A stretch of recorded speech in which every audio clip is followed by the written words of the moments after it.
So to understand how inflation really began, we can take it all the way back to the Middle Ages too. In the feudal system, when kings, for example, would issue the order for all the coins and stuff that were in circulation at that time to come in to be reminted. For example, if one king died, the next king, so the prince that becomes king, wants his face to be printed on all of the new currency. So everybody had to bring in their currencies into the mint at that time, and the coins would all be melted down and reminted with his image on it. But what they started to do was like this, the equivalent of skimming. They would take a little bit off the weight of each coin, so when they would reprint it, the coin would weigh just a little bit less than it did when it came in. And that way they were stealing some of the the wealth from the people. And that's how kings got wealthier and wealthier. Not only would they tax their citizens, but they would use inflation as a means to enrich themselves. And the merchant class usually caught on pretty quick, because they were all the time, weighing their goods, because they had to sell it at marketplaces like, rice or sugar or salt, things of that nature. So they caught on whenever the new coins would weigh less than the previous coins. And so they would start marking up their prices so that they wouldn't lose any money. But the poor class usually were the ones who suffered the most from inflation.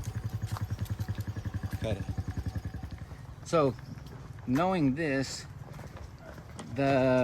another example that proves this point was, for example, in England, a pound, which is the name of their currency, that name originally came from a pound of silver. And so a pound of silver at that time was like the standard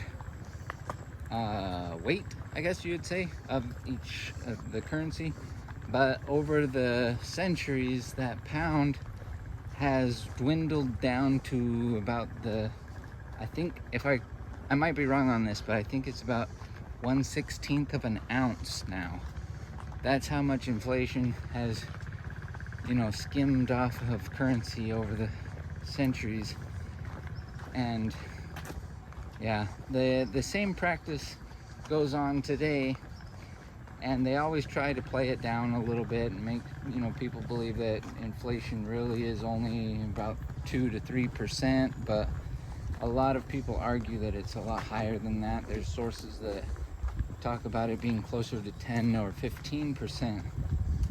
And there's even, in like economic downturns, a new term that people have started using in the last few decades called shrinkflation, where the currency itself supposedly stays the same, but the quantity of a particular good that you're buying, even though the price stays the same, the amount that you're getting for that price starts to decrease slightly.